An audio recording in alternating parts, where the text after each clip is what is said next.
Hey, everybody. Welcome to the Climbing Sycamores podcast, where we look at today's topics to get a better view of Christianity. I'm Annie Beege, and I'm joined by my friends Ben Sadler and Matt Harbach.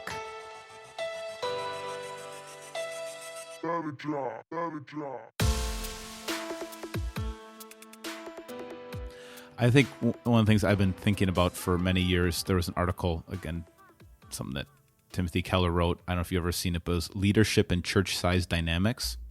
No, I never saw it. So he wrote about the different expectations that people have depending on the size of the congregation. And I think one of the challenges for a congregation our size, 900, is it's so large that it runs more like a Home Depot than an Ace Hardware. Yeah. And when you have an Ace Hardware, you walk in there and there's the expectation the owner of the Ace Hardware is going to meet me at the door, and if I don't know where the screws are, he's going to walk me down the aisle and he's going to show me exactly what screw I need to purchase for my project. And then he'll walk me to the counter and he'll check me out, and I'll know his name, and his name's on the door. And the trade-off there is you might not have everything you need at the Ace Hardware, but you had that personal touch. Now, if you go into Home Depot, you have access to whatever you could possibly want, maybe even better prices, and you wouldn't expect the owner of Home Depot to meet you at the door and walk you down the aisle and take you to the right spot. But so he talked about that like at a smaller congregation of 50 to 100 people, you'd expect the pastor to be at every big life event in your life, and it's a family, everybody knows each other, and to kind of to gather, or if somebody's suffering, or you know this person is not there because you can tell that where they usually sit is not there, and you find out that they're sick, and then the whole congregation, you have to talk about it. You just mention it, and everybody brings something over to this person's house. But I think in a larger congregation, you have to develop systems, and it can feel artificial. Is it also a challenge, like in your congregation? So let's say you want to bring a smaller group together. Mm-hmm. Do you do that by interests and things like that actually ends up segregating the groups into age groups and Right. things like that, where what you really want is you really want the old people with the young people. Sure. That's what you really want, Mm-hmm. right? I would think. Mm-hmm. You want the older women mentoring the younger, and the Mm-hmm. older men modeling for the younger. Right. And how does that happen? And I think that's a lot of times you have life groups and they're gathered into segments. Now, I do have a men's mentoring program where I do have the older men connecting with younger men. That we could improve that as to how they speak into their lives and how often they would gather. But yeah, it does get compartmentalized. It does get in those segments. And now that's not bad. Like you're talking about homogenous groups. It's not necessarily bad for all the mothers to get together and have a mommy and me group, because they're all going through this struggle together. You would want maybe an older grandma to come into that group and speak into that group. But yeah, I think those are some of the challenges. And there is this value, I think, of rugged individualism. I can do everything on my own, and it's a sign of weakness to need help, especially financial help or any kind of. In our culture, you go to YouTube first to learn how to fix your car, then calling somebody up and saying, "Hey, I don't know how to do this. Yep. Come on over." And so you don't have a lot of natural. But I like what you're saying. Find ways to break through. So I one of the questions I had for you was, I know you're not in this spot right now, but if you were to get a call to start a mission church right now, what would be some of the values you think you would really try to instill from the beginning? And, what would you think based on your experience of coming from the outside and now coming back into this culture? What do you think you would do? Interesting question. I'm not sure. I'm really big on teams. Mm-hmm. I've had a lot of experience with teams and kind of flat structure and things like that. So what does that mean? That's where you don't work by a hierarchy. Mm-hmm. And so a typical hierarchy is a good way to run a big organization. Yep. because roles are clear. You report to somebody, you have to stay in your lane. Mm-hmm. But when you have a family, Mm-hmm. or let's say a group of professionals, like a group of salesmen, pastors, lawyers, now you're leaving a lot on the table if you take one of that group and make him the head and hierarchy over the rest. Mm-hmm. Now, a flat structure where you can share around your strengths, still have some clear roles so you get the things done you want to do, and clear areas, but nobody is outside of anybody else's business, so to speak. Anybody can step up and say, I'll help you with that. I'm good at that. Or I'm really bad at this part of what I'm trying to do. Can anybody help me? So I would really, I would definitely work for that. How large of an organization can be team led? Do you think you could scale something like that? Yeah. As long as it started from the beginning? I mean, if the main thing is the leadership team, right? And you could have, let's say 20 people, a 20-person leadership team could lead a really big organization. And then I think so in Malawi, the elders in a church and the Amai Ambano, they were the what does that literally mean? I can't remember. It's the women who get along together. Okay, that's what all it right. means. The Amai Ambano, that was known as the ladies group, but they were very important in every church. They would always practice songs and sing them in church. They would be the main people to take charity out to people, to do all the arrangements for a funeral. They were, you actually had a uniform. Wow. Yeah, it was like a purple dress and a white blouse and a purple scarf around their head. And if you belonged to a different church, well, the colors would be different. Yeah, all right. But these women would be identified, respected, and listened to, right? And so with the men, the elders, so it was looser organization, but higher respect. And I think I'd shoot for that. That's interesting. Because we're so egalitarian that we want to make the 25-year-old member of a church the same as a 70-year-old man who has gone through trials and has wisdom. And no. Let's give a little honor and respect, even authority or whatever, to the 70-year-old. Let's use that wisdom and let's raise him up. And yeah, you could have a head pastor who would be leading and be a resource, but let's use a core team to really do big stuff together. So we have like a leadership team here, and then we kind of organize around different areas of ministry, but we do try to speak into, if anybody can help in this area, we try to work across. But I'd be interested. So, so you said you would give more honor to somebody. So it's not, to explain that more. So it's not hierarchy, but like let's say you're in a service and you say, Mr. Smith, you are the elder over the Southeast group of our congregation. Please come up. Do you have any words for your group? Like actually give them honor. Yeah. And a position and respect, or maybe a title, I don't know, and then rely on them and really expect a lot. Like we're not just here to be status quo and mediocre. Right. We're here to grow and build each other up. That's great.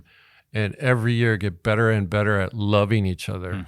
And I would be excited to do that, to challenge a group to do that. I've been fascinated. There's I don't know if you're familiar with this high school, Kingdom Prep. I've heard of that. Okay. Kingdom Prep is an all-boys school. A lot of the boys are at-risk teens. And I've preached I've done their chapel a couple times now. And Kevin Festerling's kind of the founder. The dream was he was a teacher at St. Marcus on the north side of Milwaukee. And there was a lot of kids, especially boys, who are not going into some of our other Lutheran high schools. And so we miss this, almost 1,000 kids that were not being put into one of our schools. And there was all sorts of different reasons for that. So he said, all right, I'm going to do my own high school. But the way he designed it was it's all around what he calls wolf packs. And when you go in and do attendance, you're responsible for your pack. And it's not divvied up into grades, but it's divvied up into packs. And how it just sounds similar, and you're giving honor to that group. And if somebody's not there for attendance, it's your responsibility. You got to get that kid back in school. It's not the teacher's going to find him. It's not anybody else, but it's your pack, and you need to have perfect attendance. And so they're giving more honor, more responsibility to these packs, to these teams. And I know it's just been fascinating to watch that school grow and watch these young men just take on more and more responsibility and take a lot of pride in it too. That's pretty cool. That is. Yeah. So I'm really thankful for all the work that he's doing. I know you're also really big into Strengths Finder. I know that's been a passion of yours also. How do you think that plays out in our Christian faith, and what do you think we can learn as a Christian church from the work that you've done on strengths coaching and things like that? I think all those tools, and there's quite a number of them. There's the DISC thing. There's Enneagram. There's Clifton Strengths Finders. There's a newer one called Working Geniuses by Lencioni. Yep. And the way I view all those is, if you start and you're in a group, if you start with the premise that we trust each other, now I can come to the group and I can say two things that are dangerous. Yep. Two things that is actually giving you ammunition with which you can shoot me. One is, I'm bad at this. Okay, so you can say, well, he's not very good at that. And like in America, the most dangerous thing would be to say, I have trouble getting stuff done. I have trouble pulling it across. Sin. Yeah, that's the cardinal sin. So in Malawi, it would be, I have trouble. I lose my temper sometimes. Yeah. Ooh, are you really a Christian? Yeah. Yeah. But okay, so you can give ammunition, be vulnerable, and give ammunition and say, I'm not good at that. Or even more dangerous, I'm really good at this. Because they're, what are you, proud? Or so all of those tools just help you know yourself. And in an environment of trust, now you can rely on each other better and better. If people are vulnerable, people know themselves, and they can say, hey, you know what? I love it that you gave me outreach in this congregation to focus on, and I will organize it really, really well. But don't ask me to talk to a stranger, please. Right. You know what? Please, somebody help me with that part. And now you can share strengths and really have the body of Christ with all its gifts and uniqueness working hand in glove. And it's an exciting thing. You get people in the boat rowing in the same direction. Yep. You can really do big things. One of the things that I think is kind of part of the American culture is this idea of Rudy, where that football player who's that little guy who tried because he wanted to play football for Notre Dame, and we celebrate the short guy who worked his tail off, went back to school, and got in for one play. And I think it's Marcus Buckingham says that's the stupidest movie ever. Like, you're short, you wasted all this time trying to get one play. Like, you're not a football player. Yeah. And so why don't you go do something that you can make a difference with? Use your strengths and see how you're designed. And I think that's one of the things that I've been. My most recent paper I wrote, I did a study on calling theory, and there's this whole body of research around. If a person perceives a calling, like they have either an inner summons or they see a need on the in the world, and they can see their passion is matched to a certain skill set, and they can live in that. I mean, how much different their productivity is at work when they can view their work as a calling. And then if they're stuck in a job that they don't feel called to, is there a way that they could craft a calling inside of that job to kind of mold and shape their job to fit more of what they would perceive as their own calling? And for me, that just really kind of speaks to our Christian faith, that we believe that we're designed. We believe we all have gifts in the body, but we don't have all the gifts. and that we are most fulfilled when we are flourishing in those areas, working according to the parable of the talents, where God gives us these things to put into practice. So I've always appreciated that you kind of lay it out there, like, if this is your strength, go do this. You're going to feel more alive when you're doing this. And if it's not, you're just going to be frustrated. Yeah. And there's no reason for that. Yeah.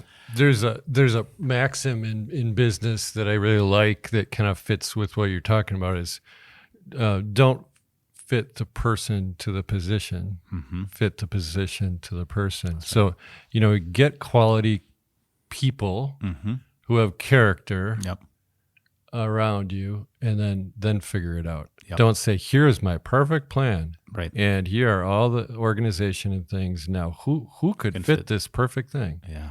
Just go with what you have. Swim downstream and figure it out. Yeah, I think there was a book, Jim Collins talked about getting all the right people on the bus and then find a seat for them, right? Yep. Now, right now, your job is a little different than it's been. You're a counselor for missionaries, and so I'm interested in kind of what you're hearing from missionaries, what you're learning about that process. What are people maybe struggling with? What is, and I think that could help us kind of know what it's like to be a Christian. And I think, although it's different in mission settings, I think it would be helpful to kind of know how people are working through things and what you're seeing. So as much as you'd like to share, what are you kind of seeing and experiencing as you're counseling these missionaries?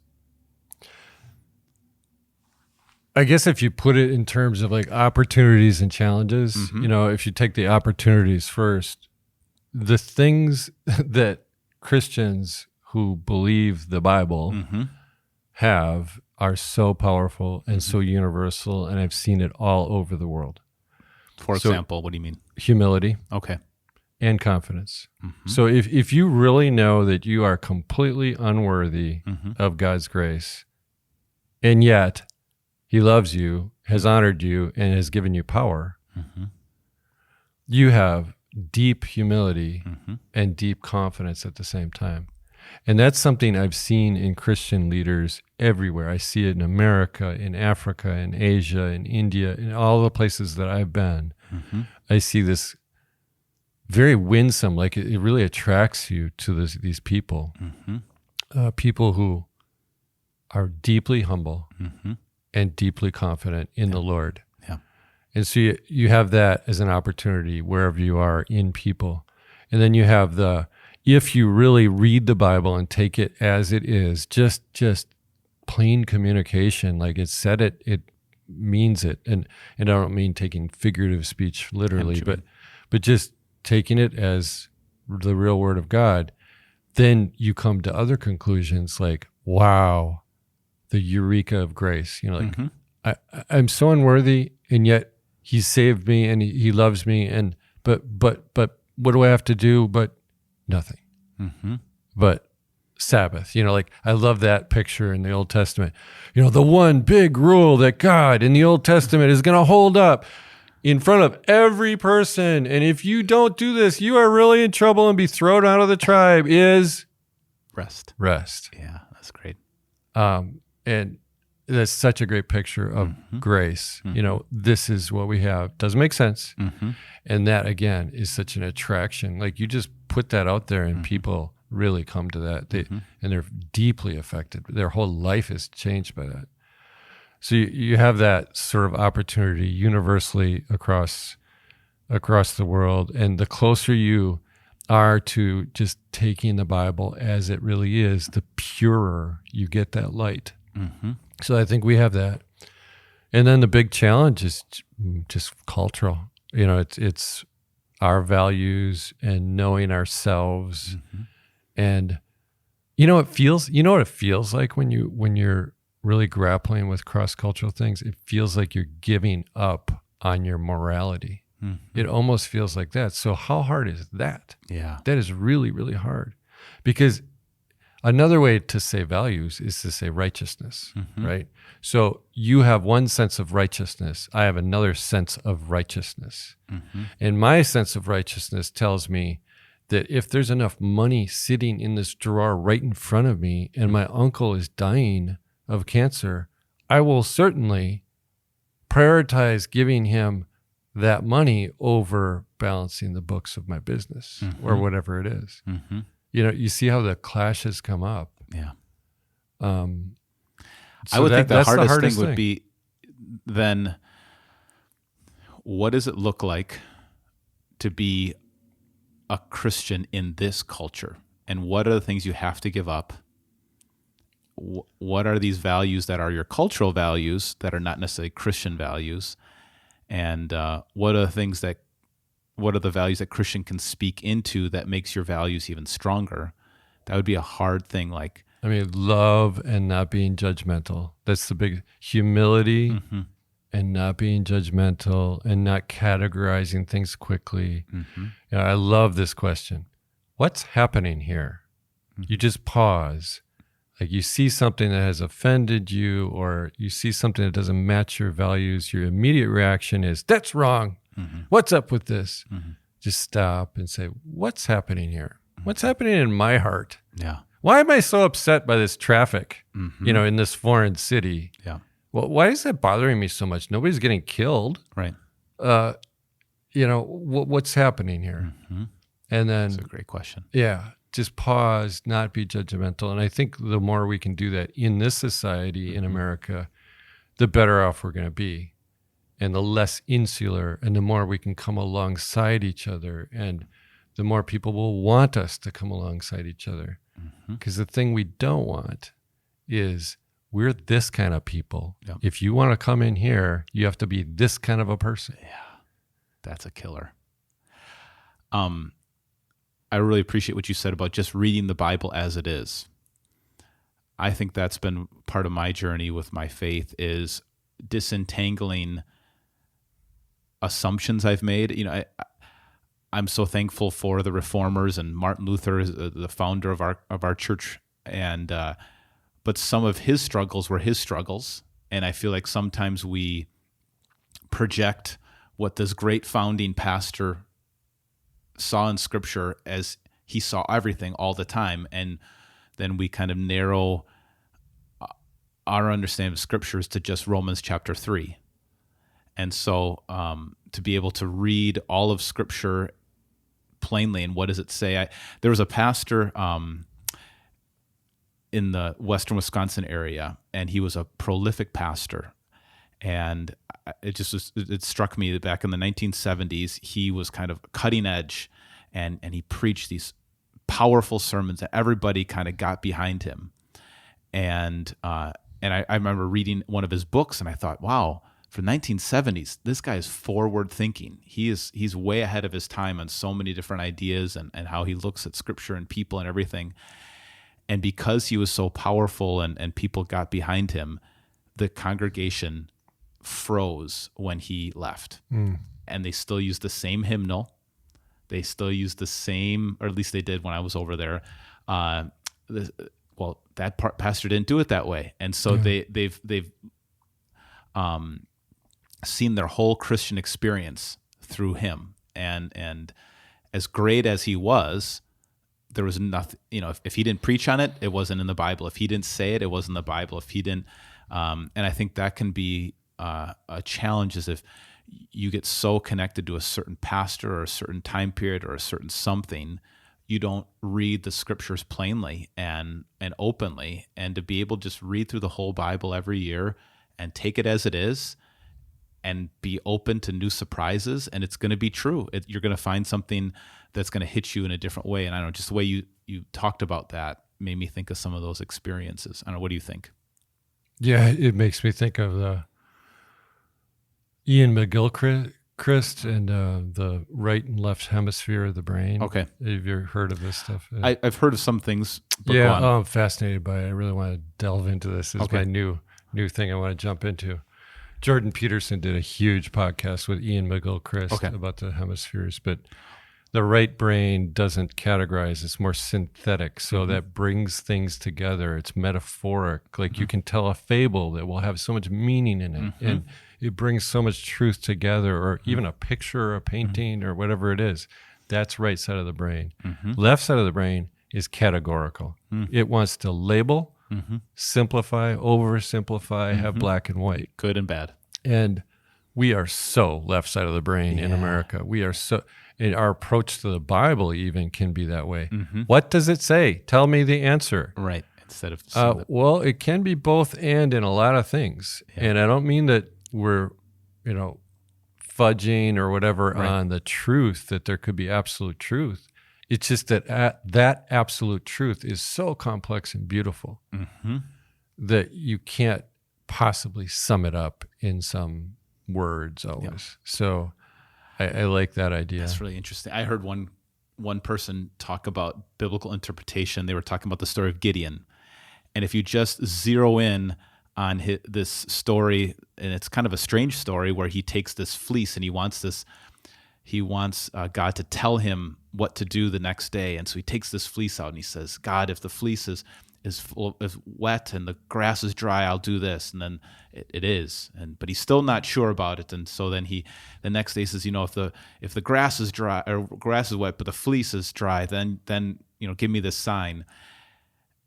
And if you just zero in on that one story, you think, this is the proper way or an idea that we are justified in asking God to give us a sign.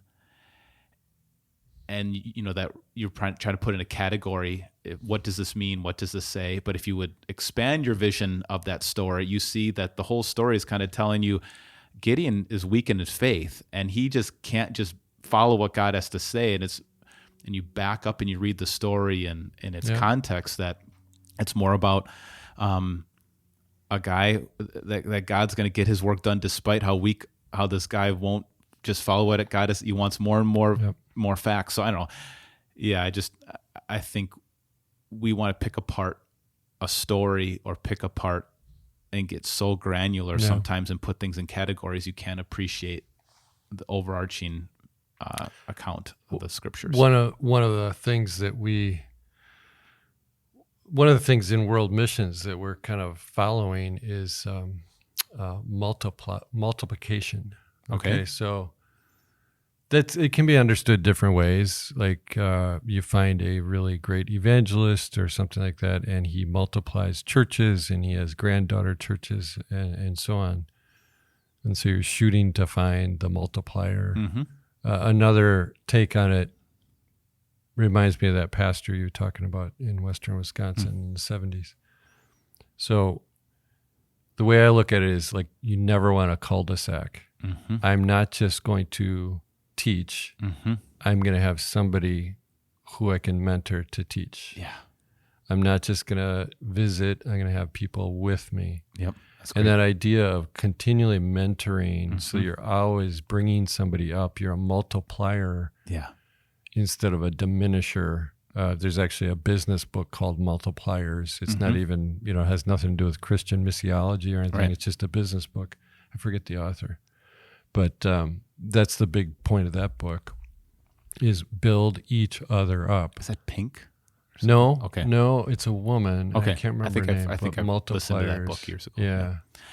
I think you're right. You think about Jesus' work. What did he say? Go and make disciples. And what did he do? Yeah. He was really willing to show them what it looks like to preach and to lead. And then he sends them out on missionary journeys. Then they have a debriefing afterwards. And he was obviously he could have done everything on his own by himself. Yeah. And the first thing he did was grab a couple guys to go with him and send them out. And then every time he does some of these pretty incredible miracles or prayer or Garden of Gethsemane, he's taken Peter, James, and John with him and having them observe. And so, I think that's really great. I think I have no problem with, some big personality. Like let's say there's this church with a really big personality pastor or leader who's absolutely wonderful at preaching and he's bringing in a lot of people. Great. Yeah. That's just a gift that we're given for a time. Yeah. Let's use those really charismatic people and use all their gifts, but let's not let that be a cul-de-sac. Let's not let it be a loop where it stops with that person. That's great.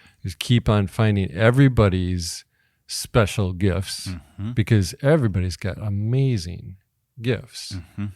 Find that to the service of Christ and let them be very happy in their life, carrying out what they are really designed to do for God in whatever way it is. I think that's what I've always appreciated about you.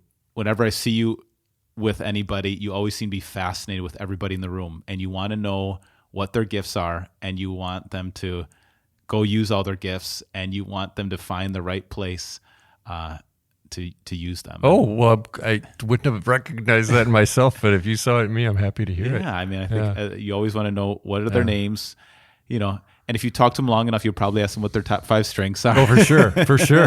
And then I'll say, "You're awesome. Yes. I can't believe how good you are at things." Yeah, I love that. Well, this has been really, really wonderful. I don't know if there's anything else that you wanted to talk about, anything else that's on your mind when you think about culture, your experience, the Christian experience here in the United States. Yeah, I guess one of the themes that we keep on coming back to is that parakalo, come alongside and comfort and be with each other. I think that's universal. That's great. And I think coming together at a podcast, coming together in conferences, in church, and in each other's homes, or however that can be done, we want more of that and promote that and have people use their gifts with each other as they're alongside each other. That's wonderful. That's kind of one of the reasons that I'm pursuing this degree in mental health counseling is like, I just looked years ago and I started seeing people are going to their therapist before they're going to their pastor or their friend. This seems to be the place where people are allowed to come alongside. And so however this training takes me, I want to at least be in that space where you could come alongside people and really affect them in these ways. And as a congregation, I hope that we can, through our life groups, through our different groups and different ways that we can come alongside people. And it sounds like it's a big theme of what you're doing. And I'm so thankful for that. So, well, thanks, Paul. I appreciate this time. It's been great. Thank you.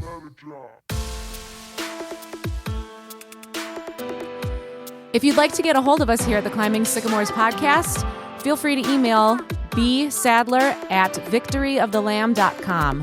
bsadler@victoryofthelamb.com.